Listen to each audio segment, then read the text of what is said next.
Hey guys, continuing Iamblichus' Exhortation to Philosophy, chapter 14. Here, Iamblichus, we're getting towards the end of, this is the last video. This is towards the end of the chapter. Last video in this chapter. So he says we can look at two types of humans. Just humans who are truthful to themselves and to others as much as they possibly can. And they live according to justice. And of course, philosophers fall into this. It is impossible to be a philosopher without being just. And we look at unjust humans. Humans who lie, trick, cheat others, and so forth. And if we look at the two of them, we can see the following. Just humans, they're good. They live according to justice. They're godlike. They're divine, they're blessed. That's what Iamblichus says. He says they know the nature of God. And I think there he says wisdom and virtue. To know wisdom and virtue is to know the nature of God, or at least sort of in that direction. And this also makes sense. And the result of all of this is they're happy. Even though they may not have many of the physical things in life. Then we'll look at unjust humans. What are they like? They're evil, he says they're evil, they're repulsive. They're worthless, they're ignorant of themselves. Ignorant of God.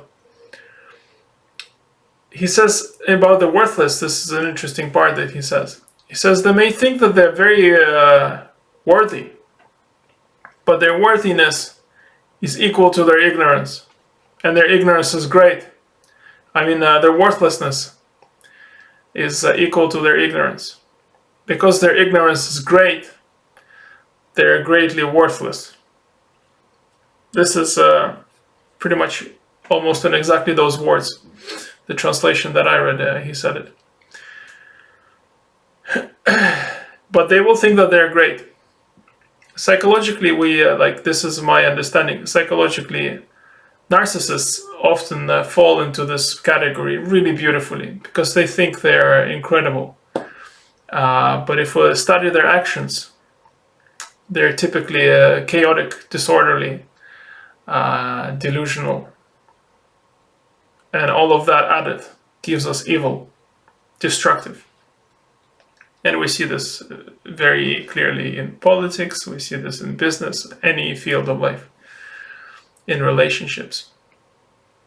But of course, narcissists are quite an extreme example of this. We can see this in less extreme examples. Because of these things, these people do not know the nature of God or their self.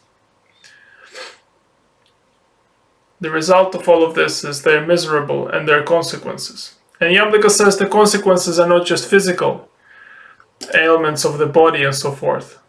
But also, when the person dies, there is punishments and such things that take place upon the soul, purifications. So,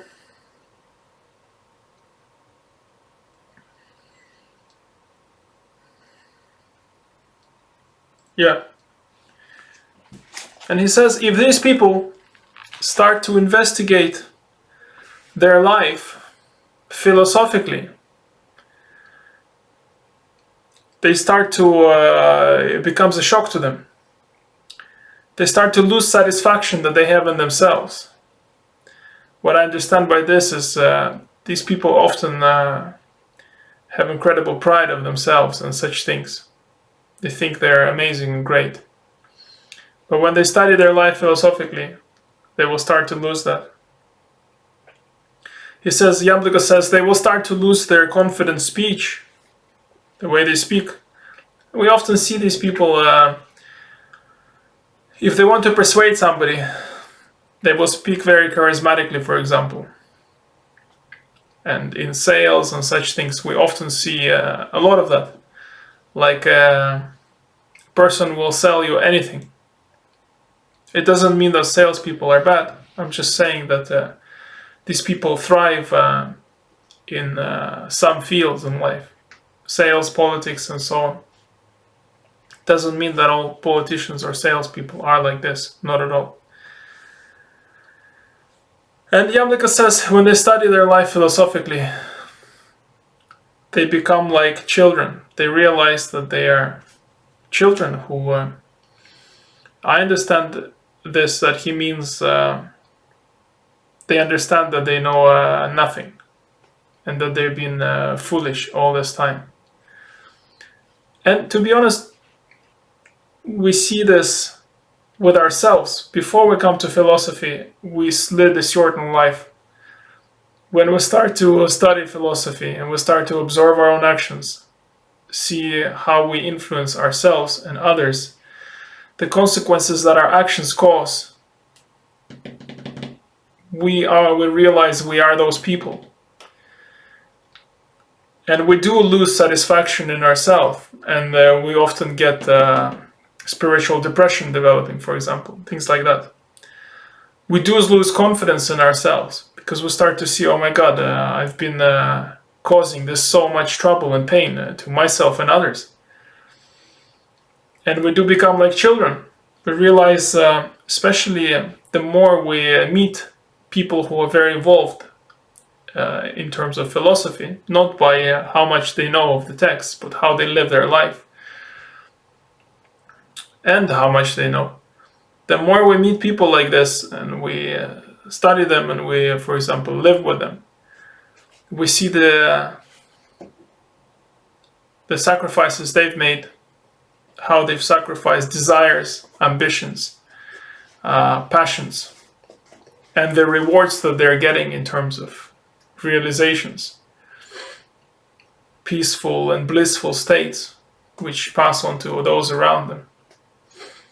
The more we see this, the more we realize, oh my God, I am a little child, and there is so much more work to be done.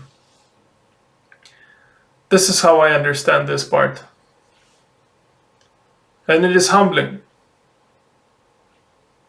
So this is, when we look at these things, let's look at them not as this person is like this person is like that, but let's look at them as this is me, and this is potential me, or this is a part of me that I still haven't worked with,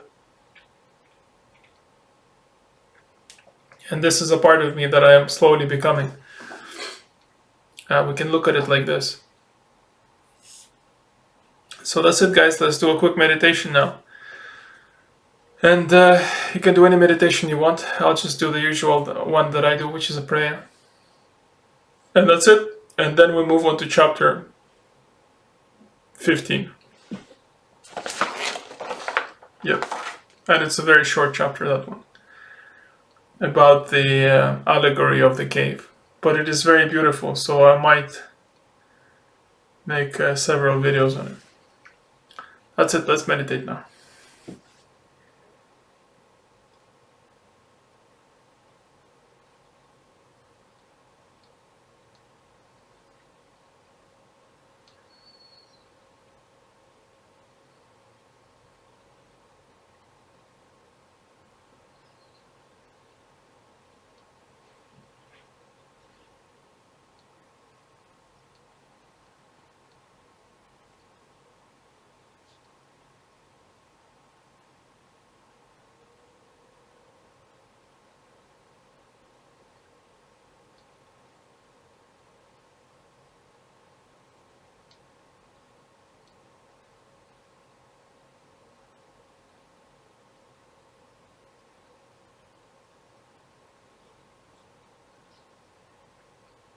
Okay, thank you for your time, guys.